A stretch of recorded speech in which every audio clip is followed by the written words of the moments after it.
It's our pleasure today to welcome a very distinguished guest to deliver a lecture about a very exciting new book. Before I introduce our speaker for today, just a quick note that if you haven't been at our events before and you'd like to attend more of them, we have a sign-up sheet here in the back of the room. So please, before you leave, do sign a sign-up sheet. We're not supposed to eat in this room, and I think many of you guys know that. But do go ahead and pick yourself up a box lunch. And if you're feeling peckish, no one's going to say boo if you do sneak a few bites. But at any rate, as you're leaving this room, do be sure to take a box lunch with you because we often have more than enough at our events. So without any further ado, it's a true honor and a pleasure to introduce our speaker for today, who is Abdie Kazemipur. Professor Kazemipur comes to us from the University of Calgary, quite a long way away. We're very grateful to him for making a long trek to come join us at Princeton. At the University of Calgary, Professor Kazemipur is a professor of sociology, the chair of the program in ethnic studies, and the academic director of the Research Data Center at the university. Beyond that, he also serves as the president of the Canadian Sociological Association. So it's a real joy to have him here in order to celebrate his new book, whose cover you can see on the slide. This book was just published by the University of McGill in Canada. And for anyone who has been following recent events in Iran, the cover might appear as prophetic. As we were talking just a few minutes ago, walking over here, you'll see that the cover has depicted on it a woman as Zan, Azadi square, Azadi power, and of course it's full of the life of the mind, as we will hear in just a moment. So without any further ado, it's my pleasure to welcome Professor Kazemipur here to the Iran Center. He'll speak for about 30 to 40 minutes, after which we'll have some time for Q&A, and I'm sure it's going to be a jam-packed discussion. So if anyone wants to get on the queue to ask a question at any time during the lecture, I'll be trying to keep an eye on the audience and just catch my eye and give me a little hands up and I'll get you on the list. So without any further ado, please join me in welcoming.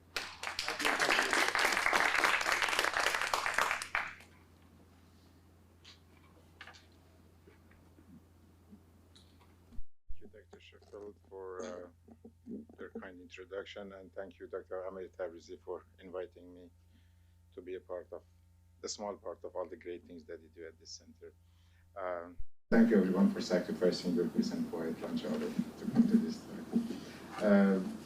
As Dr. Sheffield mentioned, this is basically on the book that was published back in February, I guess, February or March.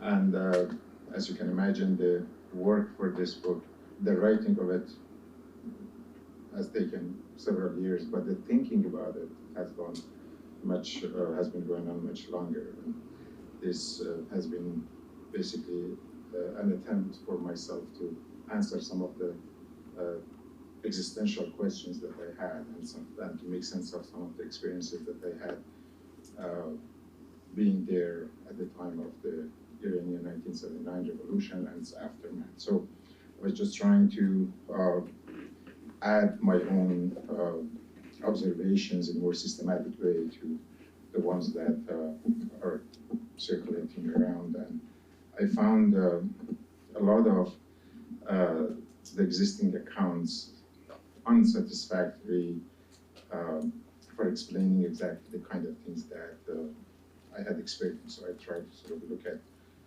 the elements that have been missing in this, the studies. If I wanted to give an overview of the subject matter or the content of this book, I should say that it stands at sort of at the intersection between two lines of inquiry, two research streams. One that is concerned with the issue of religion in public domain, religion in contemporary world, and of course related to that, secularity, secularization, secularism, all the different subtopics that have been discussed under that. And this is mostly a the Western debate.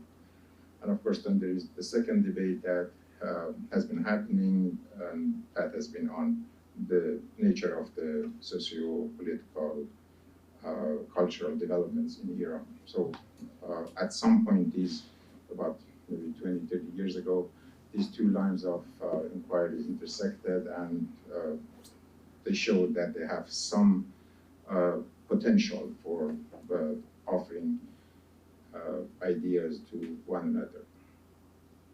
So the first one, I will give a very brief overview of that one, but I will focus more on the second one. The first one can be shown perhaps in this diagram that I have used in the book. There was this discussion about two topics, secularization and secularism. As you can see at the bottom, the secularism was mostly an ideology, a state doctrine, or a doctrine that would talk about the institutional arrangement of society, about separation of church and school, maybe. And the secularization was referring to some kind of factual, social process in terms of the place of religion in the minds and on the minds and in the lives of people. When this debate started, it started way back in the late 19th century. There was this sort of general understanding that secularization is part and parcel of a much bigger project or much bigger process that is modernization. And because modernization is an inevitable process, it's going to happen to every society will go through this one way or another. Therefore, secularization is also an inevitable development. So all societies will experience that. This kind of understanding lasted for about maybe 3/4 of a century until 1960s and 70s, that people started seeing some anomalies, some outliers, some cases that did not fit into this perspective. And then they started at the beginning with still stating the same general theory as secularization had previously suggested, but they started adding exceptions to it. So for a while, people that were the proponents of this secularization theory, they said that this is something that is happening everywhere, and by everywhere at the time they meant Europe. But there is one a small exception to it, which is the United States. So they talked about the European rule and the American exception. Then they started seeing different other experiences in other parts of even Europe. They started adding Eastern Europe as another exception, as a place in which secularization has happened by, but mostly not as a social project, as a government project, as a state project, secularization from above. And that was pretty much it. And in terms of secularism, again, there was this sort of separation of church and state, but a different version of it was sort of presented through the French experience of laïcité, and another version in the US. Then people started noticing that if the United States is going to be different from Europe, and if Eastern Europe is going to be different from Western Europe, then what about the Muslim countries?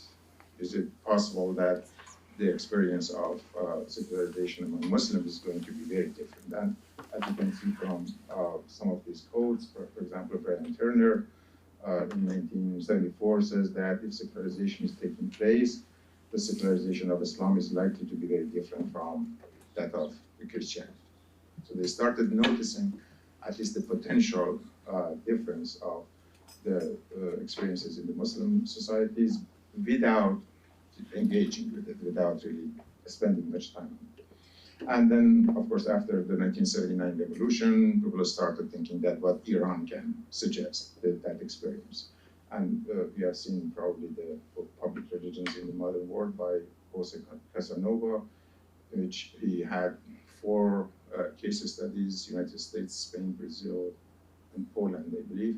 And then he mentioned that it would have been desirable if we could include Iran as well. So there were a lot of interest in including the Muslim societies as part of that debate, and also, of course, including Iran, but it didn't happen until very lately. In this book, I have tried to sort of engage with both of these lines of scholarship, and this is pretty much a summary of the main themes of the book. There are three parts to it. One sort of conceptual, theoretical parts that speak to the kind of debates that I just mentioned. There is about a chapter or two on the historical aspect of the relationship between Islam and Iran.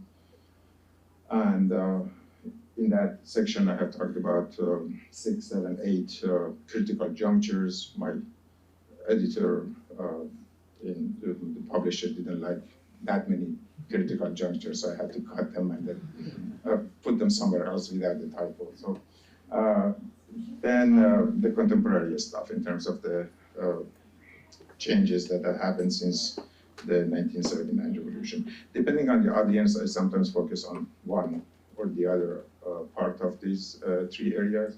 So I guess for this audience, I will focus mostly on that last one, on the contemporary stuff, but I will very briefly go over the other two as well. Just mention a couple of points about them. I will talk a little bit about this because I think this is one of those crucial parts in which the current accounts or analysis of Iran and religion in Iran, and religious developments in Iran, has failed, or one of the main reasons that they have failed to give a satisfactory explanation of what is happening there. I have put this under reason versus causes, but I will talk about them in a second in more specific way. But let me give you just some examples of what I mean, and then I will discuss the sort of the theoretical differences between these two. If you consult with the works and with the information that are currently there, out there on secularization in Muslim societies, one thing that you would notice right away is that a lot of them are talking about secularization of Islam. And in that note that I put before by Brian Turner, he says the secularization of Islam. And they automatically understand that as secularization of Muslims. But these are two different things. But let's see some of the examples. And I think this, the lack of attention to the difference between these two has led to many sort of confused statements about this issue. This is something from Christopher Hitchens. He talks about Muslims in general, not Iran. Muslims in general are more religious, and their religion dominates their lives. That means religion, cannot be fenced out or fenced in. So Muslims in a way are trapped in this environment in which religion is dictating everything in their lives. Bernard Lewis, a historian of the Middle East that I'm sure you're familiar with, says that this distinction between church and state, so deeply rooted in Christendom, did not exist in Islam, again, referring to Islam. But this was not just the Westerners talking about this issue. Even many Iranian scholars and thinkers basically made similar statements. This is from Said Jawad Tabatabai. Secularization in the way that happened in Christianity will not happen in Islam. Luther called for a return to the Holy Script as a way to bypass the Catholic Church. But due to the different nature and content of the Holy Script in Islam, a return to the book will be a return to what is exactly the source of the problem. So again, the process starts from the books and ends with the books. And if there is any possibility for secularization, it has to be found there. This is something from Ali Reza Shujai-Zand, who is a sociologist of religion in Iran. He says, Islam's inner capacities for meeting this worldly demands has greatly reduced the likelihood of its marginalization. That means the likelihood of it being secularized in the contemporary world. Another one by Said Hossein Nasr. Judaism, like Islam, has a religious law that embraces all of life. There is no such thing as secular law as we understand today in this religion, in these two, as opposed to Christianity. And the last one, I think, by Abdul Karim Suruj. Now, this is another interesting statement. He says Islamic jurisprudence has a very good affinity with or inclination towards secularization. The Islamic teachings in Islam, most of what you do is already secular. You don't need to secularize it again. So basically, quite opposite to what the previous ones were saying. This is Suruj is saying that it is Islam is secular, except for that minor thing about politics. The rest is secular. You don't need to redo or try to re-secularize it. So this is an example of, or these are examples of what I have considered the reason-based explanation. The explanations that focus on Islam rather than Muslims, focus on Islam as a body of information and knowledge and instructions, as opposed to the social, political, cultural experiences of Muslims as a group of people. The distinction between these reasons and causes is something that I found also in this quote by Walter, which is a very interesting one. This is something that Walter said after a major earthquake at Lisbon, Portugal, in 1755, and it caused massive casualties of people, and many houses were destroyed. So people were quite desperate to make sense of this, and they were just trying to understand it in religious terms. So this is what Walter said that either God can prevent the evil and he will not, in which case he makes a decision not to do it, or he wishes to prevent it and he cannot. In either case, he says that is a proof that God doesn't exist, because either we have an incapable God or we have an ill-intended God. And none of these are sort of the classic gods that we know. So, but the distinction between the willingness of God and the ability of God, I think this is similar to that distinction that I'm making here between reasons and causes. The willingness has something to do with the intentions, with the decisions. The ability is something to do with the actual world, with the forces that are operating in the world. And if you intend something, to do something, you have the reason to do it, but that doesn't necessarily mean that you have all the forces at your service to do that as well. So that falls in different realm that I call it the causes. Now, inadequate attention to these causes have created, and this sort of heavy preoccupation with reasons has created a couple of other biases as well, conceptual biases. One of which is that people have automatically gone for the entities that can think, can plan, can have a reason, and then carry out those plans. And because of that, they have sort of shifted their attention towards the state as a huge player, social player. And because of that, they have paid a disproportionate attention to the political dynamics. And because of that, they have paid a disproportionate attention to secularism at the expense of secularization, which was mostly a social process. In addition to that, they have focused too much on the intended consequences of different actions, and have overlooked the huge impacts of the unintended.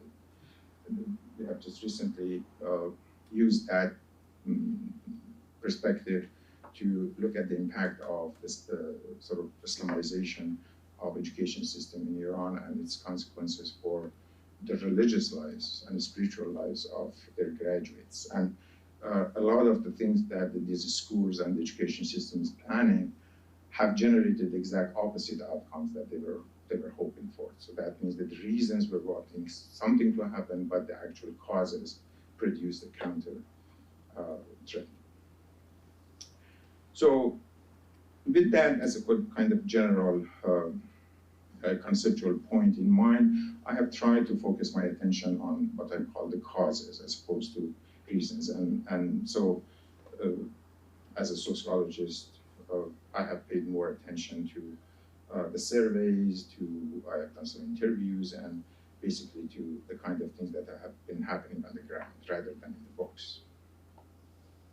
Now, in terms of the historical critical junctures, I mentioned that sort of there is a wide range of, there's a sort of a long history that is discussed there. It starts in the book. Initially, I started from the advent of Islam in Iran, but as I said, my publisher didn't like that, so he said that it started from the Safavid dynasty. So I started from there. I think most of those episodes or critical junctures that I have mentioned that are crucial for understanding the state of faith in today's Iran historically have been mentioned in other works, other studies, but there are two of them that I think have been understudied, and I will just spend a couple of minutes on those. And so these are or sort of 6 or 8 episodes. The ones that I want to spend more time on are the things that happened in mid-1960s to almost mid-1970s, and then mid-1970s onward. And that is with regard to the changes, the ideological changes that happened at Mujahideen Khalq organization. A lot of people have sort of disregarded that development because it was limited to certain political organizations, and they have underestimated the huge impacts that it had on the broader society and on the kind of religious or political religious sentiments that surfaced immediately before the revolution in Iran.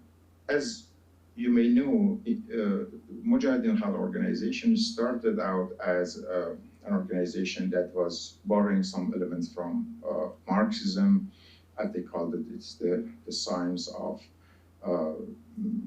struggle against imperialism, against dictatorship, and injustice. And also they borrowed some elements from, or they created an interpretation of Islam.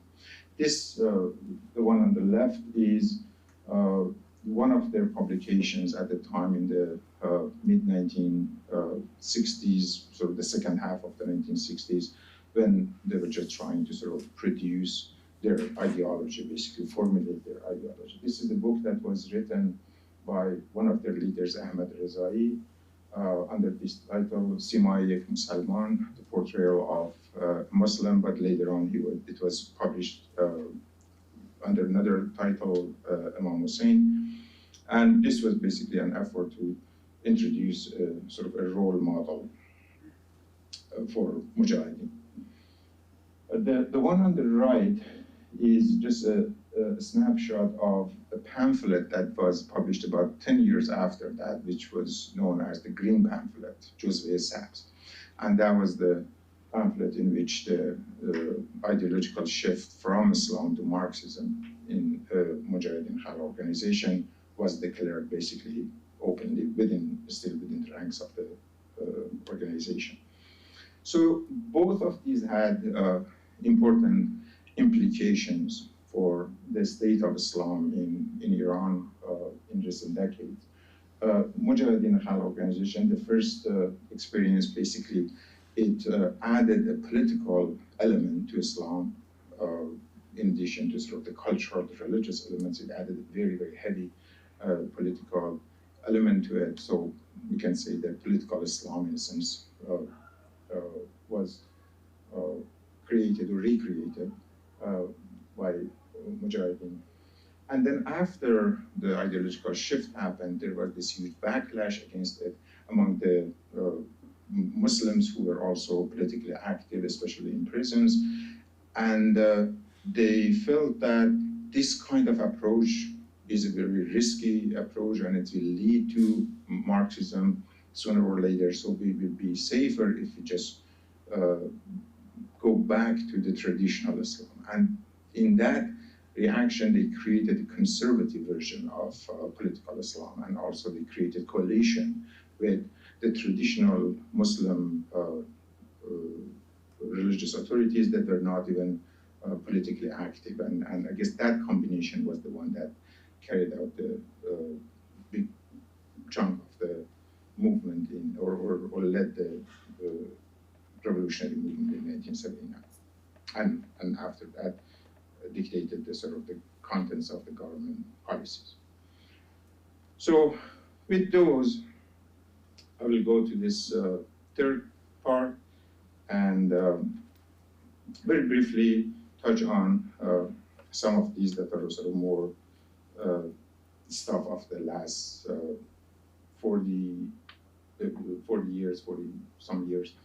In some cases, we have information survey data that go back to 1974, 75, so we have a longer period to cover there. So I will very briefly talk about each one of them. Hopefully we will have enough time to go over all of those.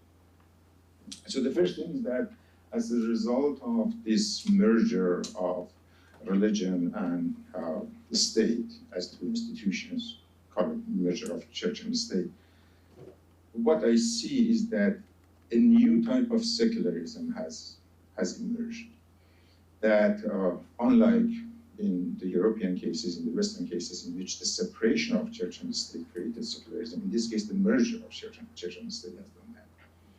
And it brought religion as an institution to an area that it was not very familiar with, and therefore it exposed it to certain challenges, new challenges, and to overcome those challenges, I guess they went through some kind of deep internal secularization. So I'll talk a little bit about that. And actually on this one, there are many other books because of that focus on state and secularism. There are many books that have documented this process, including the great books by Dr. Abdie Kazemipur himself. So for that part, I will just refer you to his books. Ask him to come and talk about those. But basically, this is a huge shift. If you see in this picture symbolically, a shift from being at the head of a social movement to being at the head of the state, and doing the kind of things that every state does, including oppressing people and beating them on the streets when there are protests. And it is interesting that when this is a picture from Fars news agency, so they are not ashamed of this. This is a sign of sort of pride for them that we have managed to transform ourselves into something so unorthodox. And so it's not something that they're trying to shy away from, and they see that transition as a positive one. And there are lots of other people that have talked about this transition as a historically unprecedented one that has created, of course, new challenges, but has created opportunities for new contributions as well. One of the consequences of that has been that the religion institution has now relied on government support extensively. This is the sort of the budget allocated to many of these different religious organizations. And as you can see, the numbers for example, this one here is the High Council of Religious Seminars, seminaries in Qom. So Shuraya Aliye, Pozahaye, Elmiye Dar Qom. This one is the Islamic Propaganda Organization, Sasman Talaqat Islamiyya, and you see that the numbers are quite significant and they are rising rapidly as well. And this is for just 8 years, between 2008 and 2016. It has been going on before and it's been going on much more so after that as well. So the reliance of religion on the government budget has been one of those historically unprecedented developments that has happened. This is a quote from Hashemi Rafsanjani in his memoirs that he says that the jurisprudence that we had before was inadequate because it was developed in isolation from state apparatus. But now we are working on a different type of jurisprudence that is being created in the company of the state, and so it has more relevance for state policies. And that jurisprudence, of course, went through a lot of iterations and transformations itself that manifested itself in a different type of political philosophy that was adopted by the state. And again, there are lots of works on this that have shown that gradual transition that happened from an ideologically based approach to a very pragmatic one that had very little place for Islam and Islamic teachings. This is a quote from Ayatollah Khomeini. Again, I believe this is coming from Hashmi Rafsanjani memoirs as well.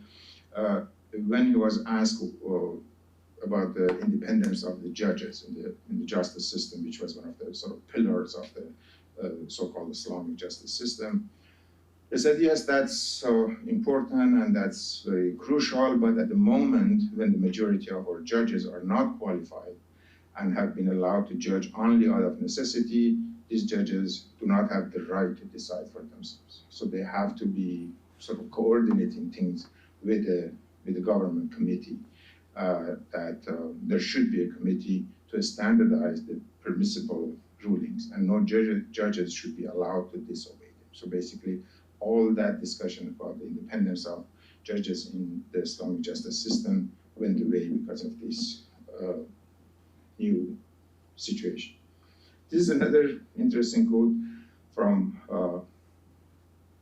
Sayyid Imami, the infamous Deputy Minister of Intelligence, that sort of the mastermind behind the killing of the intellectuals. He hasn't spoken too much and hasn't written much, but there is a video of him that has has given a talk in a student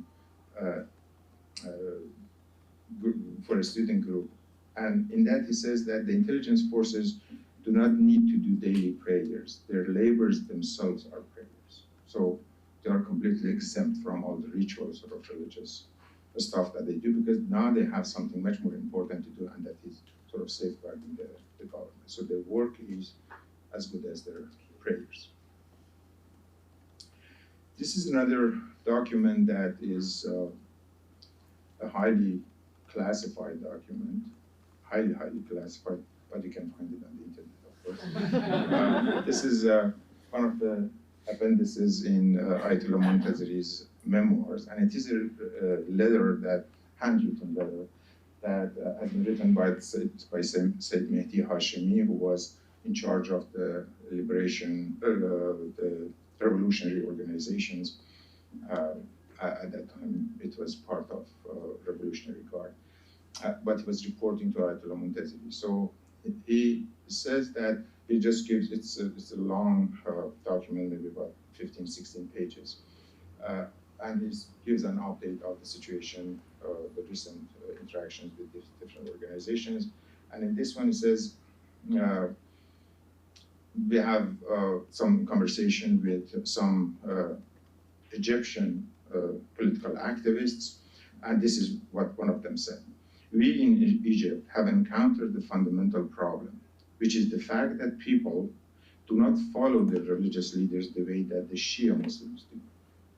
So we raised this idea in our leadership council that we should all convert to Shiism to solve the problem. So that the exact same thing that led to the victory of the Iranian Revolution will also happen in Egypt. And that's the end of the story. The other one,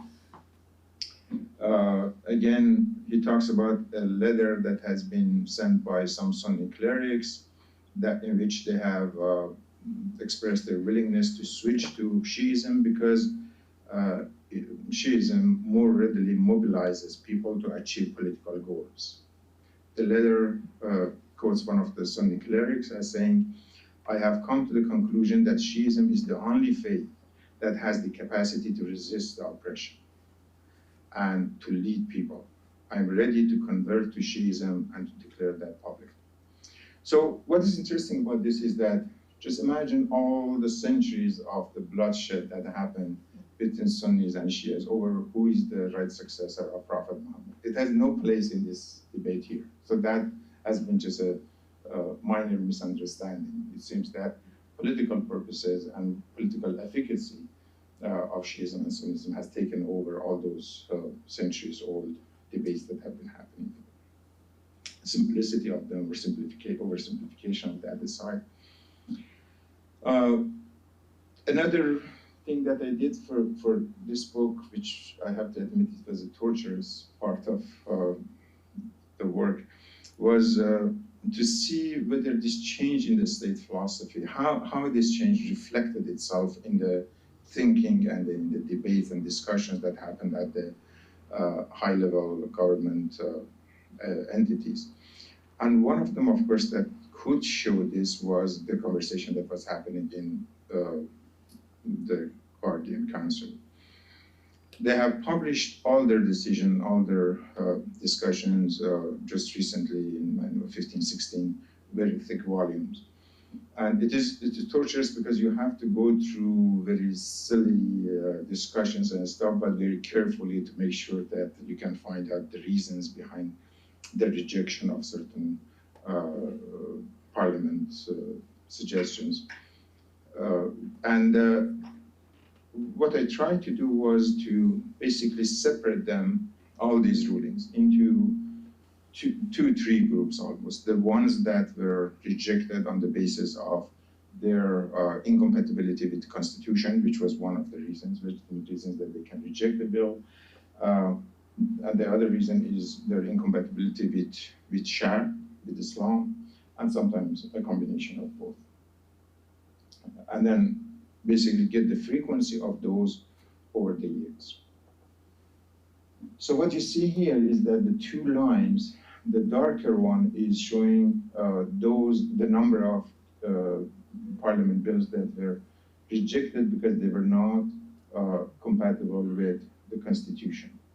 And the ones in that light gray line are the ones that were not compliant with Islam.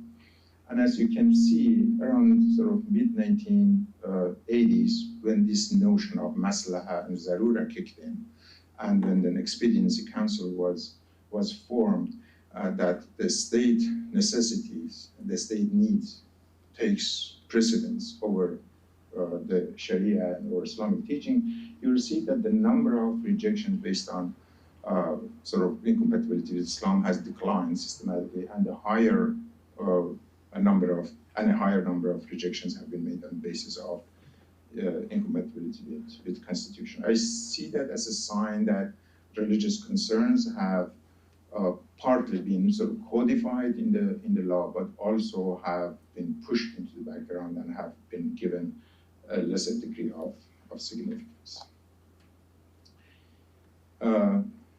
In the interest of time, I will skip over some of these.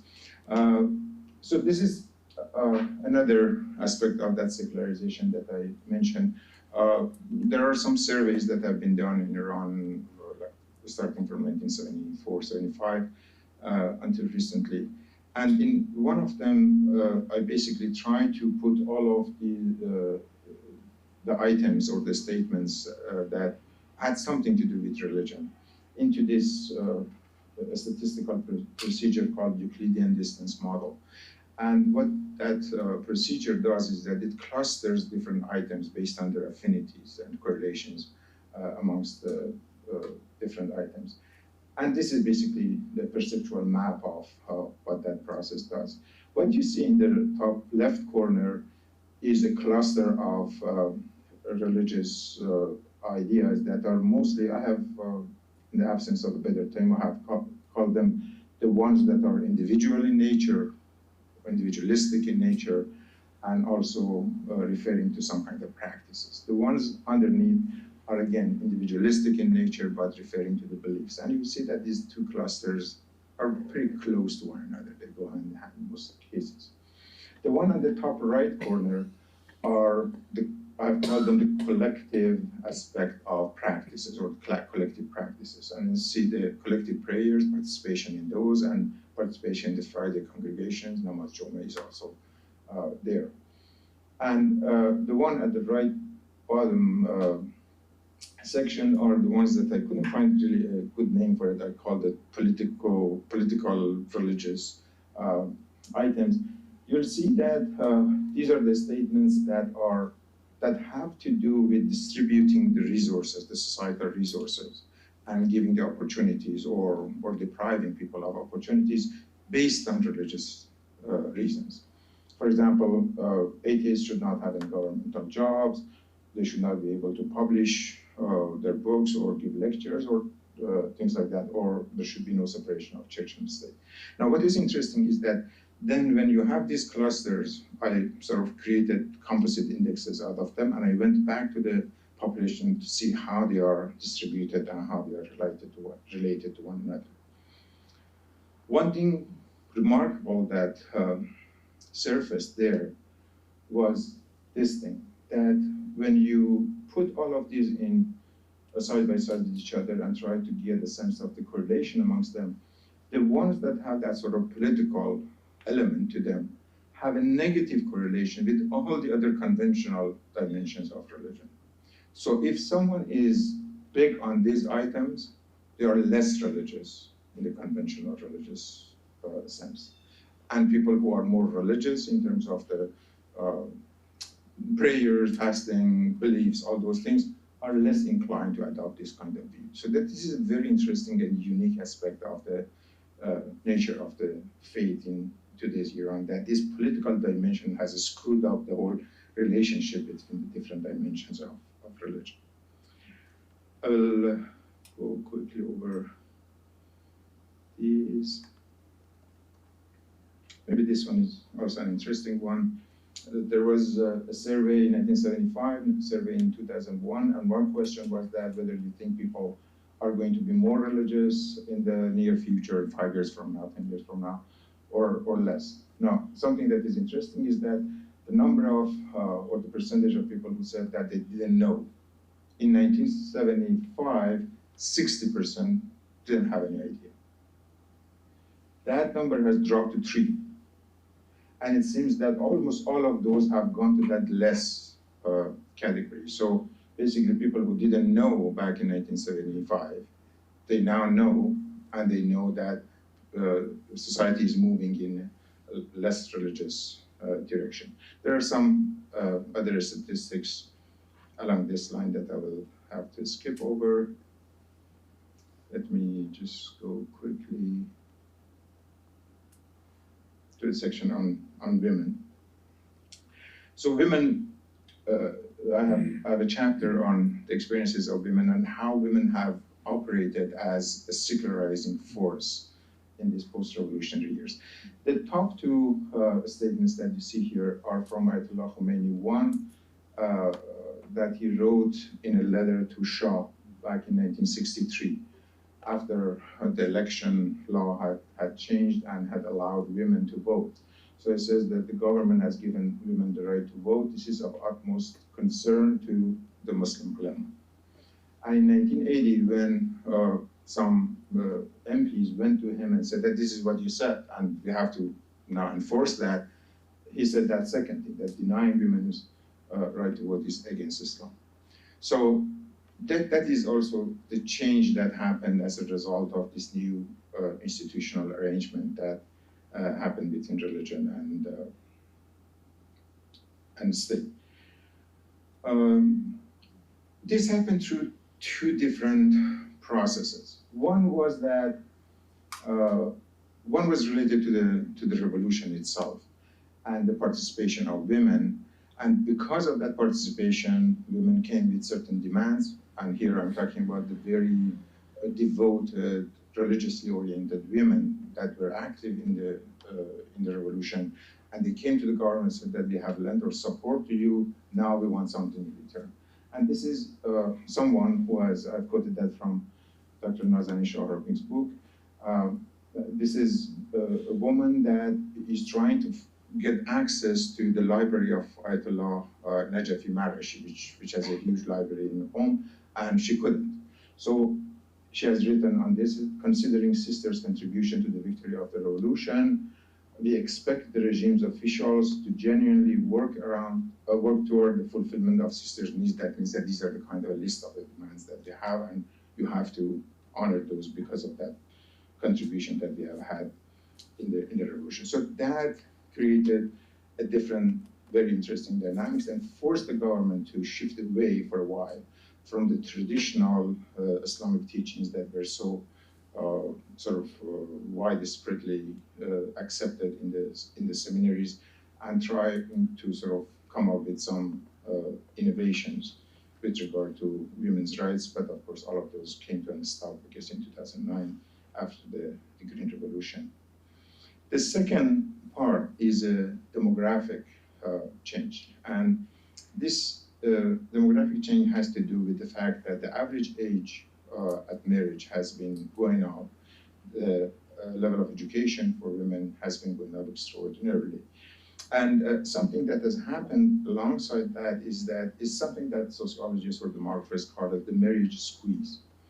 And marriage squeeze has something to do with this difference between men and women in terms of the average age at first marriage, about 4 or 5 years difference. Men are at their first marriage are older than women. Now, the women, if you look at the latest statistics, the women on average marry between 20 and 25 years old to men who are between 25 to 30 years old. Now, if we look at this population pyramid, basically that means the blue bar on the left, that are women, are going to marry the men that are in this other one on the right. And as you compare these two, you'll see that the bar and the number for women is much smaller than the one for men. When a population experiences a rapid increase, a baby boom, which is what happened in the first 5-6 years after the revolution, this process gets reversed. So basically, those who are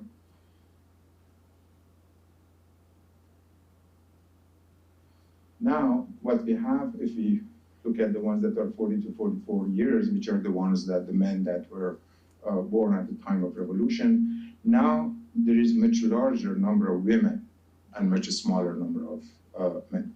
So what that means, the marriage squeeze refers to the discrepancy between these two populations. So that means there will be a large number of women who would not go through that conventional path of life cycle of getting married and having children and going through sort of a traditional life. And this part of the women population will find other things that are more meaningful to them, including engagement in political activities, in occupation, and also in non-conventional type of intimate relationships.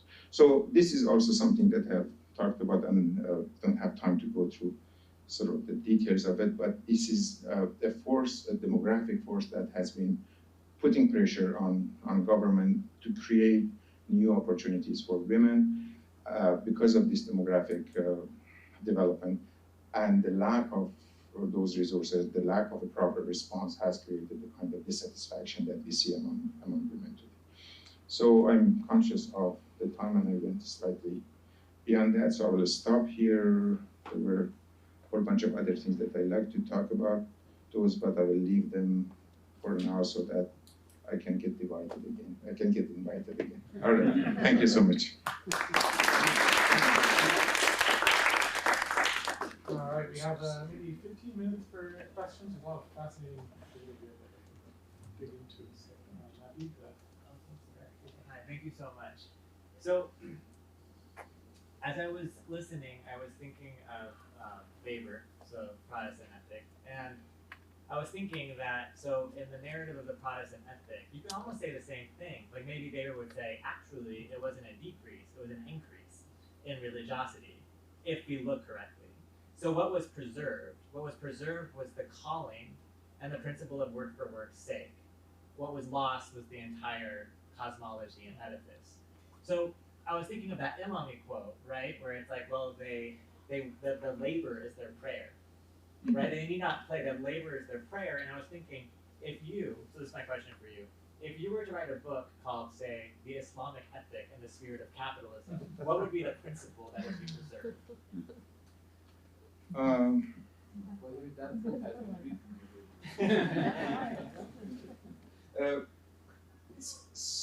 Actually, maybe I can go back to this and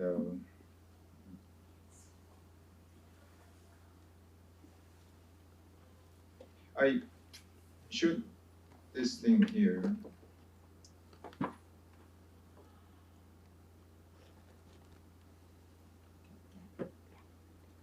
I showed this thing here as sort of a summary of the literature that was there, and this is what I thought, based on this experience, can be added to the existing scholarship. That one area here that I have called the scope-reduced religiosity is, for me, sort of capturing what Weber was suggesting there. So religiosity, you're absolutely right, and this is Weber's argument, that the domain of the religiosity reduced by the strength and the intensity of religiosity increased for those processes. So this is what I have sort of suggested for what is happening in Iran, based on some of those graphs that I didn't get to show, that it seems that in certain areas of religion, things have been reduced significantly, but in other areas they have been sort of kept. The part that has been maintained are very, very individualistic aspect of religion, mostly related to the spiritual aspect of it and to the meaning of the universe and the world around people. Very divorced from almost any rituals, from any theology, any kind of complex formulation and philosophical and theological discussion about the other world and stuff. So it seems to me that very close to what we consider spirituality into this world, but with the Islamic flavor. That's the core of that. Thank you. I have many questions. I'm excited that we get to talk after this. Contemporary to the sociological literature on secularization, there has been also a debate in political theory and anthropology that has been kind of a critical engagement with secularization discourse. So this idea of faded religiosity, Charles Taylor explicitly criticizes it as a subtraction story, right? So this debate has tried to think through the new spaces that modernity makes possible, modern society, discourses of modern government, of civil society, universities, institutions, all these things also make possible new forms of engagement with religion, right? So like projects of Islamic civil society, Islamic university, all these projects that happen in Iran afterwards are kind of radically new, productive expressions of secularization, one could say. So I guess I'm trying to understand whether your engagement or lack of engagement with that literature is a disciplinary expression, or there are some fundamental disagreements.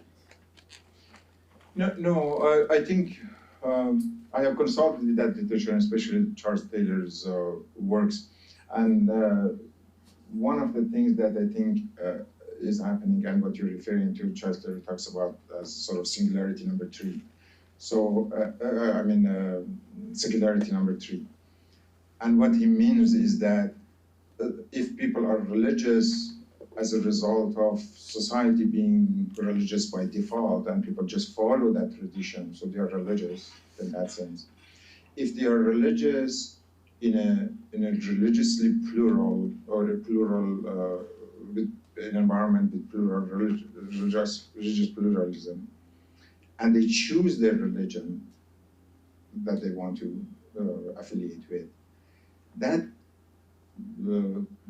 choosing is a secular process.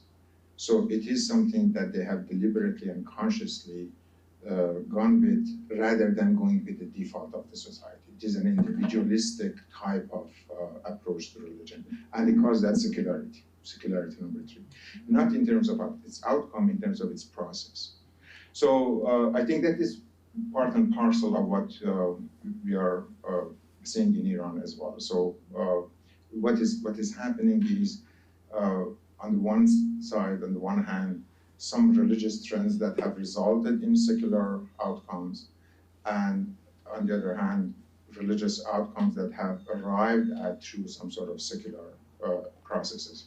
So I think there is, if I wanted to sort of develop this idea further, that would have been exactly the kind of literature that would have been helpful for me. But that is exactly, I think, and the reason that I call the book Sacred as Secular is that separation of sacred and secular does not hold true anymore. We have to sort of look at it in a different context in which there is sort of this back and forth interactions between the two areas. Thank you for your talk. I have a question. I was wondering what's the role of Iran's current supreme leader compared to Ayatollah Khomeini? You know, like, is there any kind of main differences about the approaches to, you know, all these, you know, because I feel like you're saying that the process, you know, I mean, what's the role of these two different characters in this process? In terms of what I have described here, in terms of that maslahat-based approach, there is no difference. Both of them are using that. Ayatollah Khomeini, of course, in the latter part of his life, so since sort of mid-1980s, but Ayatollah Khomeini throughout his time. The difference is that Ayatollah Khomeini introduced that idea in order to stop the conservatives, the conservative clergy, in order to allow, at the beginning, in order to allow some economic reforms that were more social justice oriented. They were just trying to do something for, as he called it, mustadafin, that faced this sort of resistance by the conservative clergy. So he introduced this idea in order to overcome that resistance. But of course, in this last year, he just used it without sort of any restriction on anything. Ayatollah Khamenei has used that as a way to overcome his opposition and to sort of undermine the potentially independent role that the seminaries and the religious institution can play, not so much in terms of the economic policies, but more in terms of pure power share. So I think their approaches are the same. One tried to use it in the service of more sort of social justice oriented policies, and one in the service of creating more of an autocracy. Thank you so much, Abdie. I wonder if you, sort of a curveball view on the title of the book, and I want to draw some conclusions from that. You talk about sacred as secular. What would happen if we change the order of these things? Secular as sacred. And usually when we have these conversations about secularism and sacred, we spend time to define what secular is, and not much time to talk about what sacred is. And of course, you know, I really appreciated the quotations that you had in the middle on the way actually sacred is defined in practice. But what would happen if we change the order of the title of the book? Thinking about secular as sacred. And basically that sort of first 75 years of 20th century, that secularism became a religion, it became sacred. And through what means that sacredness is defined. And possibly through sort of redefinition of that notion of sacred, access to what you are arguing there as well, sacred or secular. I don't know if I'm clear. No, that's a fascinating suggestion. So as you were talking, we're just trying to imagine the kind of work that will come out of it. This will be another book. Another book, Navid is writing now. And I think some of the discussions that are currently happening, not very visibly necessarily, is about the fact that a lot of people are using, especially in today's era, are using secularism as a sacred thing. So basically, the result, the social outcome of this kind of approach, if it manages to carry itself out fully, it becomes a secular fundamentalism replacing a religious fundamentalism. And I think that would be a really big danger. Perhaps what is happening in France is a manifestation of that as well. So I think it would become the focal point of a study like that treatment of secular as something sacred, and then going with the consequences of that. It would be perhaps a critic of the non-religious discourses that have given such a central place to secularity that it almost undermines the democratic nature of secular democracies as well. So I think this is sort of my scattered thoughts on this, but it stays at the intersection of the religious secularism debate, but also democracy debates as well. So I think it is something important, not only for the future of religion, but also for the future of democracies as well, right? If this is left untreated and unanalyzed. But that's a fascinating direction to take. That's possibly what Milad was also referring to, that how secularism actually generates certain kind of religiosity, and how it sort of creates the domain of the religious. So if I had to write on the dangers, potential dangers with the discourses that are currently being adopted by the Iranian opposition, this would be one of them.